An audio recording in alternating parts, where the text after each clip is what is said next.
Good morning, Illini. Welcome back. I'm your host, Matt Schrock, here at Healthy Illini Podcast. We're glad you're with us as we're jumping in the semester. We're already into February. It seems like January was a blip.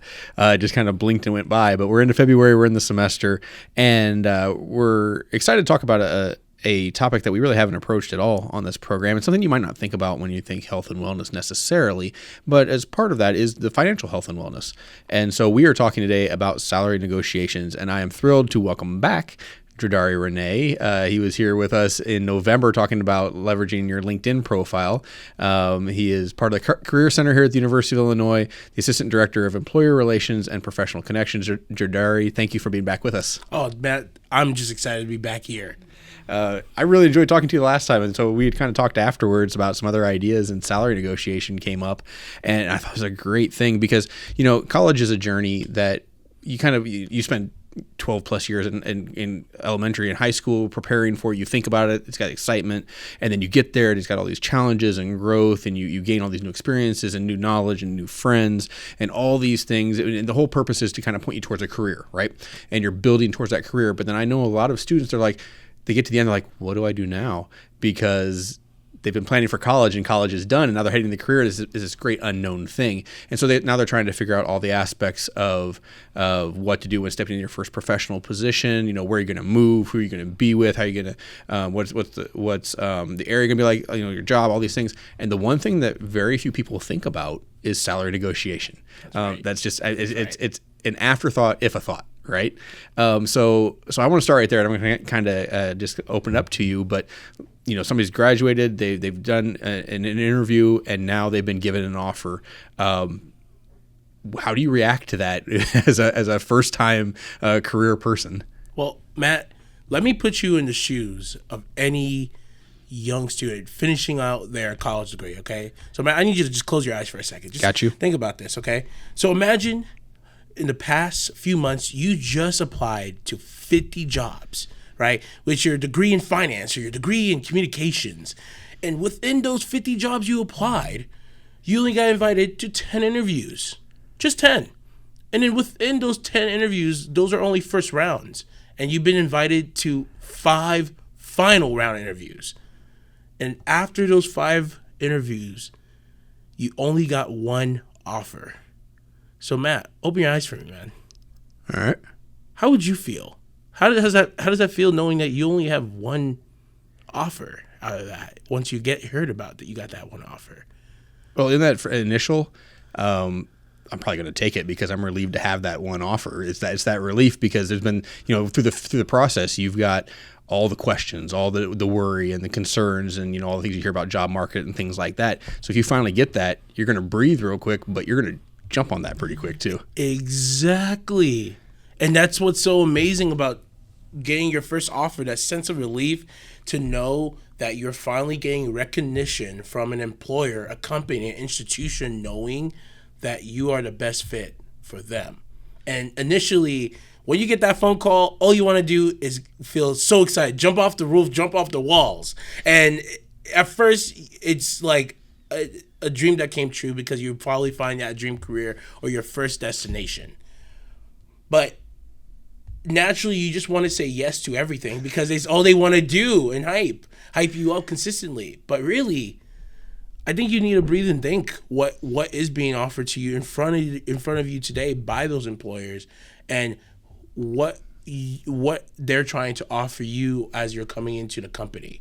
And so there's a couple of notes that I like to provide to you, Matt, just to get a better idea of what to think about. During that call, they're going to cite you and say, welcome to this company ABC. And we're excited to have you. After your many interviews, after looking at your credentials, you are the best person. And initially you're going to jump, and once they come back to you on the phone, what's going to happen from there, they're going to talk to you a little bit more about what the offer entails, what's the position, and your start date. And then the last question they're going to ask you is, will you accept this offer? And you should say maybe. I think it's good for students to think about that, because I really think your first initial reaction is it's wow, and I think you should feel that self-accomplishment And take that breather to no, but I want to add that to you. Well, and that gets to the first thing you said it right there, because most students are going to think in that moment, yes, no. Maybe it's not going to be an issue, not going to be even on the radar, right? Because they're thinking either I'm taking it or I'm going to say no, but they want it, so they're going to say yes. Maybe is something that they may have not even considered, which is why we're having this conversation here. Correct. So what does maybe mean? Like, what's the next step? Because that's if somebody comes in and they say maybe, and they say, okay, what do you need? And you're like, because they hadn't thought that far. So what does maybe entail? Well, what maybe entails is understanding what entails with your pay scale. What's the company's culture? Maybe could be, is it in your timeline, right? For you, so for some students who are here at the university, only knows the university. You don't know if they are ready to go across the country, right, to move immediately. When they're asking you to move, and even though if they provide different benefits like travel compensation, value benefits, near monetary benefits such as time vacation paid off, you hear all these exciting bells and whistles, but you need to ask yourself, are you ready to make that next step for that jump? And initially, I think when you're going to your offer, I think the very first question you should always ask is this offer negotiable? I know for some students I think in the conversation, you of course want to show your gratitude about the opportunity. Thank you for this amazing opportunity. But the very first question that must come out your mouth during that phone call is that offer negotiable?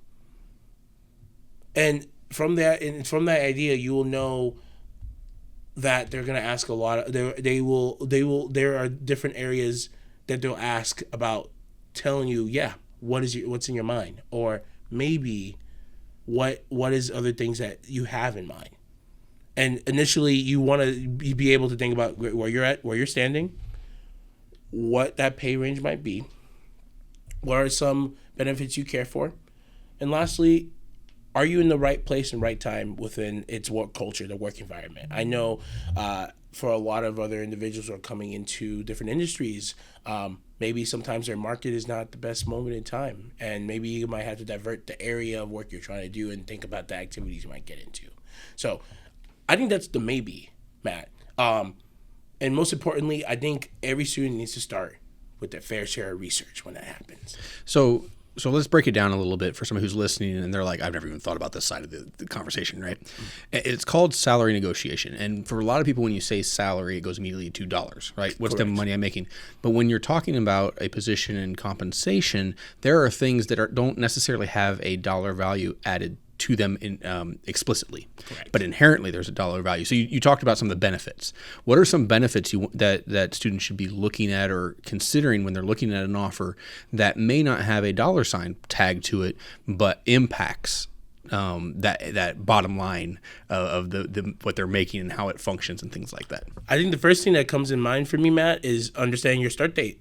Sometimes for a lot of our students who are graduating this May, congratulations to my graduates coming around, maybe after graduation, after that big day, you're walking and you're trying to turn in your gown. Maybe it's not the best idea to go immediately to work, right? Full time. Maybe that's super important. And being able to be flexible, especially if they're having you go across the country or go to an entire new city, you got to know where that flexibility and timeline for you is, so you're able to move. I think that's a big piece that is near monetary, that doesn't have a dollar sign. Vacation days and sick days, you're huge. On average, you'll see companies offer between 10 to 15 vacation days. And that's really on the good end. And then you have a variety of paid sick days. Now, a lot of companies will try to put a essential package all on paper for you, right? But installed with those papers, depending on the position itself, some vacation days are open for flexibility. Some things are able to change depending on the conversation based on those needs. A really great thing about is of course, your also insurance or base packages that I also offer health insurance, life insurance, the ability to understand where you can put your investments in 401ks and abilities or 403bs. And I know these are numbers or sayings that is new for maybe a lot of our students in going into their financial literacy.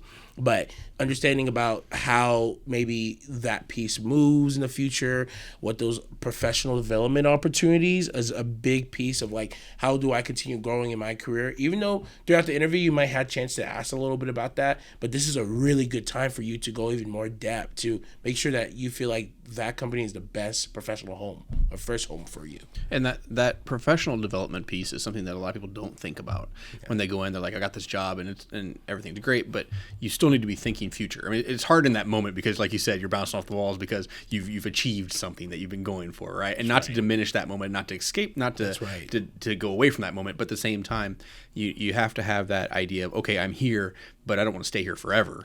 We're like in this position or in this moment. That's what I say. Yes. And so how can I develop not only professional development within the company, but professional development like skills and things that I can use to advance in other ways? That is a huge part of a package that is often never asked until later. When it's time, when somebody's thinking like, I want to move up a little bit, then they start asking you questions, as opposed to doing it that initial and saying, is there opportunity? And that's a huge part of it too. One thing that I know that everybody talks about, and it's becoming even more so since the pandemic, honestly, is that work-life balance. Right. And that's something that in these conversations you can have too, because you said it with what's the culture of the place, because there are jobs that you can make significantly great money, but you're going to put in significant hours, and if you take that vacation or if you take that time off, it's not really looked great upon. And so that's that balance of I may be making great money, dollar signs, I can see the dollar signs, but I'm losing out over here, or maybe my dollar signs aren't quite as big over here, but I'm having that balance and I feel more fulfilled over here. So these are the things that really you're looking at when you're trying to look at the things that aren't necessarily just that set number of a salary. Yeah, Matt. No, you're exactly explaining core values, right? Core values, I like to define them as professional or personal attributes that fuels your intrinsic motivation to do what you do each day. And what's ironic is everyone has a million of these values, and you continue learning these values as you grow up and mature through in your careers and your life, when you're ready to build something much beautiful than just that professional career or lifestyle. The one part is that what's ironic with not a lot of young talents not understanding is that it only takes a handful of those values for you to move on to the next, or have you step away, or make you rethink your decisions. And that's why it's extremely important for you to really indulge not the work culture itself, because work culture is a conglomeration of all those values, right, in a spot. But also understanding, yes, will this company give me the chance for me to grow professionally in developing my professional goals? Am I able to travel to areas like conferences to enhance the knowledge to bring back to not only the company but for myself? Is there opportunities for me to work closely with my higher ups? Being able to bring initiatives, bring drive, right? And yes, each industry might be different. We have our data science that are completely individual, right? We got our junior developers that might be only working with only projects. Our consultants, project managers might be working with individual clients and accounts. But in each part of your work, you're becoming a little bit more better in your professionalism, but your professional brand. And I think that's really huge when you're deciding if I'm going to accept this offer now, or there's might be something better for me in the near future. There may be listeners who think, oh, okay, this is important, but it's not that important. But we know that it is something that has a huge impact, and not many students actually take advantage of. You were telling me about a stat you had heard, so would you share a little bit about that? Of course. Like Fidelity, a big investment firm, did a quick survey on the young Americans between the ages of 21 and 27 when they received their first full-time offer. 85% will not negotiate, man. And that's insane. But what's even crazier is that the 15% who does negotiate does get their offer accepted. And employers find that favorable, that the candidate is negotiating, because it shows a lot of confidence about themselves. And internally, that seems almost counterintuitive. It's like if I push back, they're going to go away. This is my one offer, right? Out of the 100 that I put out, or the 50 applications, my one offer, and you don't want to chase them off. But that's not what the stats say is going to happen. Exactly, and I think that's the fear of feeling like they're going to take back an offer. If anything, you're being professional and you're being extremely respectful, and the fact that you're able to communicate what your skill sets are at the moment and knowing what you're looking for will not hurt you. People say this all the time. It wouldn't hurt to ask, right? So that's one of those few things that negotiation plays a big role. So there's one other aspect of salary negotiation and accepting offers that we really need to talk about, because it's important. I don't think everyone understands how important it is. We live in an era. It's different from even when I was in college. When I was in college, I applied to 2 or 3 colleges, and I knew which ones I wanted to go to. Now you apply to 50, and you get all your offers, and then you kind of look through and you pick your one offer and kind of ignore everybody else. That mentality can also kind of go into salaries where you get an offer. Maybe you have more than one offer comes in. You have 5 or 6, and so you get all these offers. What do you do in that instance, and what do you not do when you get a bunch of offers from companies? First, Matt, I think it's all about doing your due diligence and making sure you're doing your research on your entirety of your companies, right? And knowing what these offers are entailed for each one. Now, I am a big believer that you're gonna be really excited, but also feel a bit insecure about not letting go that one offer or the many offers that you receive. But I do warn you all, do not accept all the offers, okay?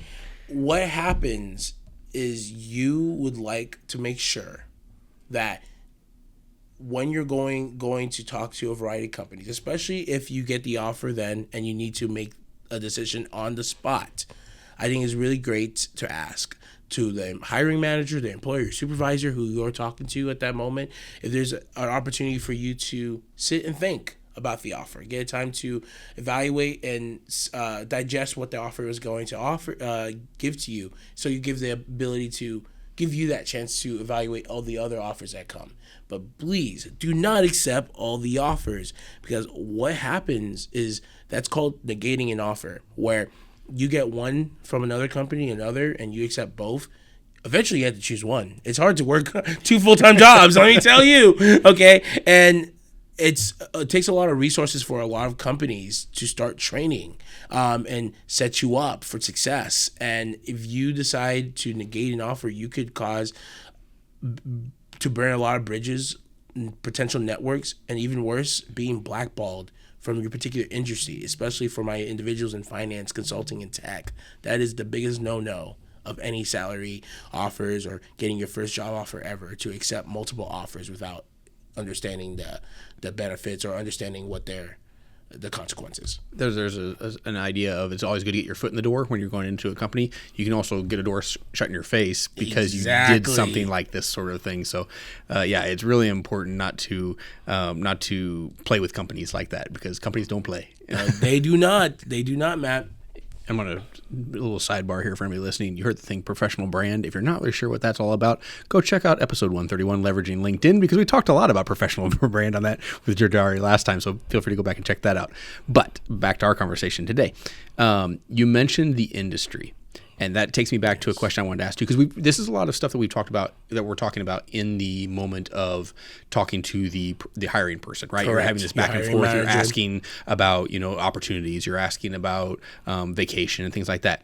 But before that, you had mentioned that as a candidate, you want to do your research. What does it mean to do research? Like you're looking at an industry. What do you advise that they look at, or how do they look at it to go into that meeting, to have that knowledge? And it's not just about having the conversation in that moment. It's about being prepared for that moment. That's right. So what advice do you have for being prepared, and what kind of research do you suggest doing? Of course, immediately you should definitely know what your industry pay scale is, right?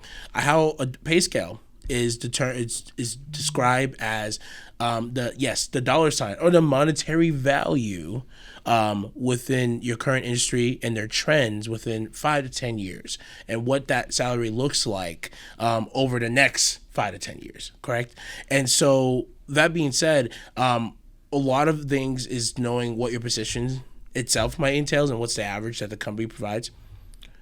Understanding the city you're in and what is average and its salary for that particular field, industry, or company or position, and understanding the average across the country and where your needs going in, right?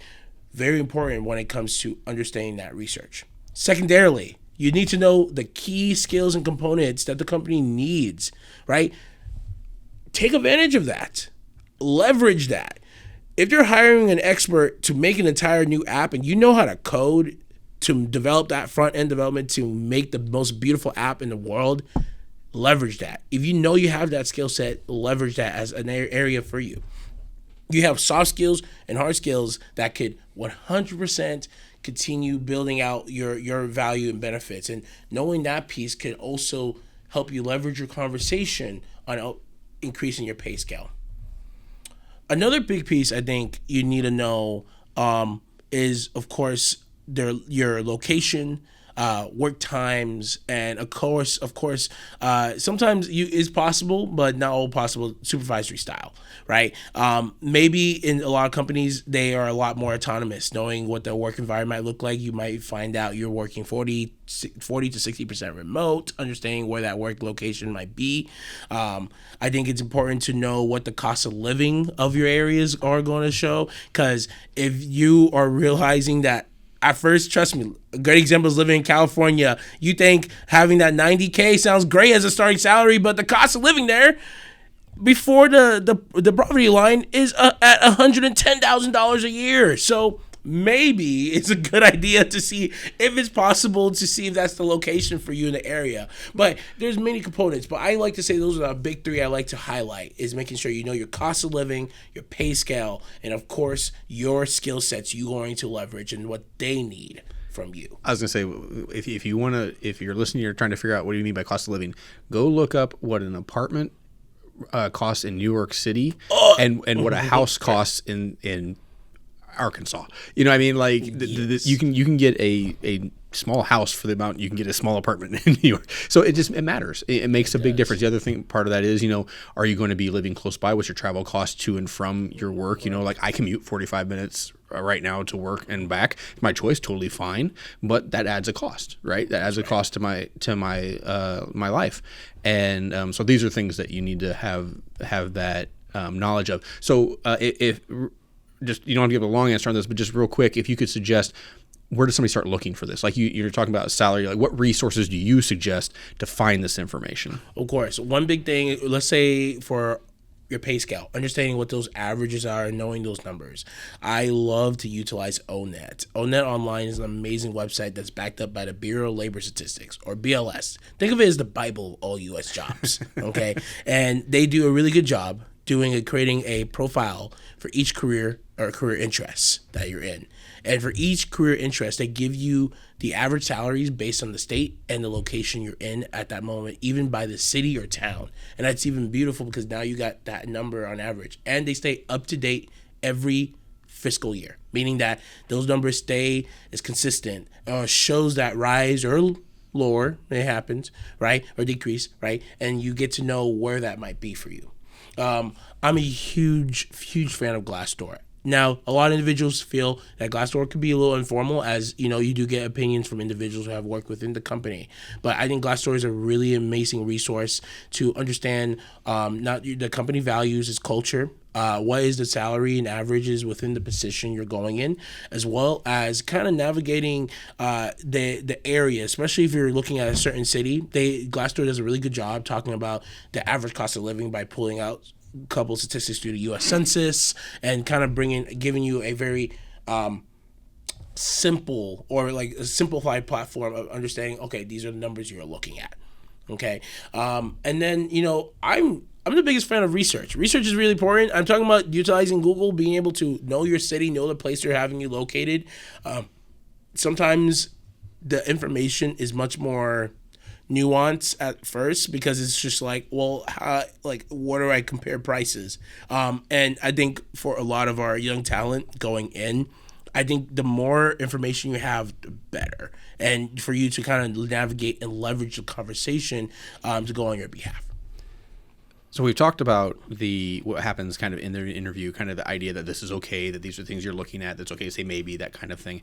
We talked about preparedness beforehand, but there are people I know, I don't think either one of us are one of these people, honestly, but there are people that aren't quite as extroverted, and they come into the interview and they know that they have their knowledge, they have their information, but then it starts happening and they're like, I want to advocate for myself. I want to show my confidence, my ability and all this, but they don't know really how to do that, or they're not comfortable with that. What advice do you have for somebody? How do you advocate for yourself with confidence? What are the things that you would tell somebody just going in and say, hey, this will help you out?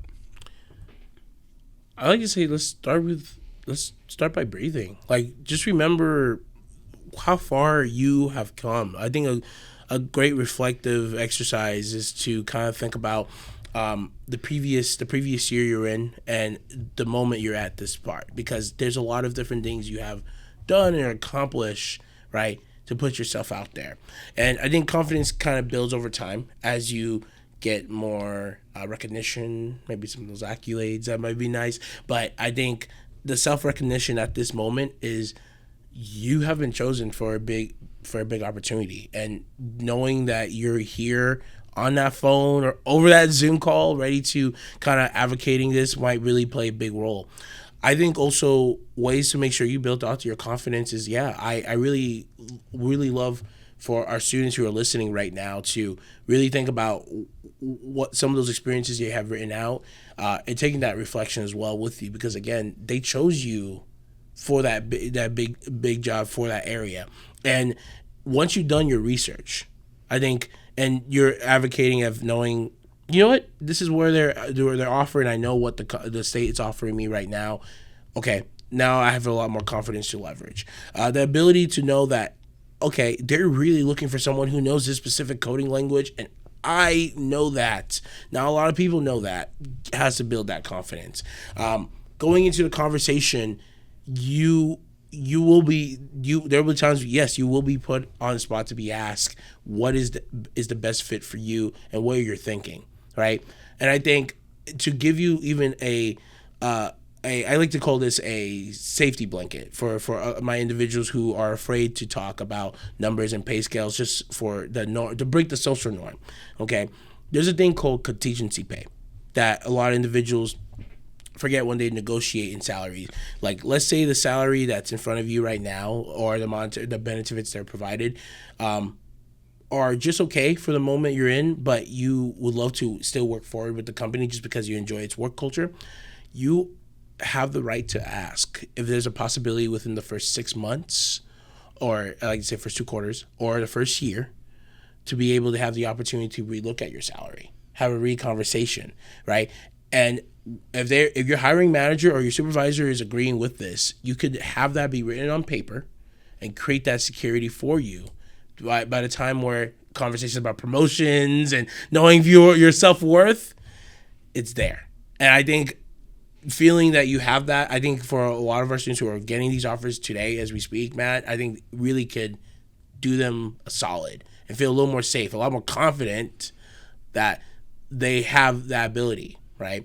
And so that's a couple of ways I think about advocating my confidence, and hope they could advocate the confidence themselves. One thing you didn't mention, I'm going to mention it for you, is practice helps. And if you're a student here at the University of Illinois, hey, you can practice with the Career Center. This is something I know you guys do. Of course. So if there's a student here and they want to just, I want to try it out, I want to test my skills, I want to be in that situation just to get a little bit of an idea of what it might be like, they can do that through the Career Center. Correct. So I'm going to ask you, how does someone get in contact with you? Where do they find you? Give yourself and your unit a little bit of a shout out here so people can find you. The Career Center, right? Heart of campus, right by Alma, next to the new Qdoba, actually. Feel free to bring me a bowl. And you are able to come in anytime. We have drop-ins from 11 to 5 p.m., but you can schedule us on the careercenter.illinois.edu. You can schedule a career coach appointment. Fun fact, yes, we could help you look over your offer, especially if you got a written offer or a verbal offer that you want to be able to help prepare your salary negotiations. We will gladly help you enhance the skills and help you build the confidence that you need to gate the salary that best fits for you. I love that being a part of this university, that we are a respected, well-known, high-ranked university. And so coming out of this, you have some clout already. But there's so much resources here that students aren't always aware of, and the Career Center is one of them. That it's here to help, and you really do have an advantage to walk into situations like this with that kind of backing and that kind of support from that. So really, if you're listening, take advantage of that. Give them a call, find out what they can help you with, find out where you can meet with them, because it just makes you stronger. It just helps out.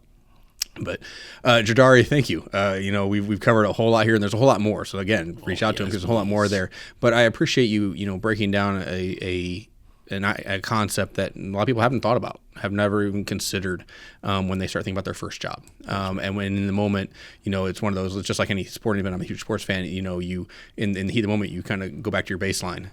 You go back to what you know. And if you haven't thought about it, you're probably not going to think about it in the moment. So it's something important to be aware of before you go into it. And I just want to say thank you again for joining us again and sharing your expertise on this. Well, thank you again for having me, Matt. Again, if you're listening to this, and especially if you're a student at the University of Illinois, contact the Career Center. Ask them, the questions about salary negotiation. Ask them, what don't I know? And they'll give you tips on it. And then you can kind of go through a checklist on that and see what you're prepared for and what you're not. Practice for that. But this is something that's important to think about, because salary negotiation is not just about that dollar number. It's not just about that amount of money. It's about your future. It's about preparing yourself, understanding what your salary benefits are, what options you have, what opportunities you have. And so it's an important thing. So I really encourage you to reach out to them. If you have any questions, you can contact the Career Center. You can contact us here at McKinley at Healthy Illini. All the links will be in our bio. But I just really encourage you to take that step, because we want to be a part of it. We want to help you moving on to the next stage. But thank you for joining us today. You're on a personal journey no matter where you are in it. You are important and you matter. Your health and wellness are important and matter, and we're here to keep you well to excel. So go have a great week, Illini. Let us know how you're doing, and we'll catch you next time on Healthy Illini.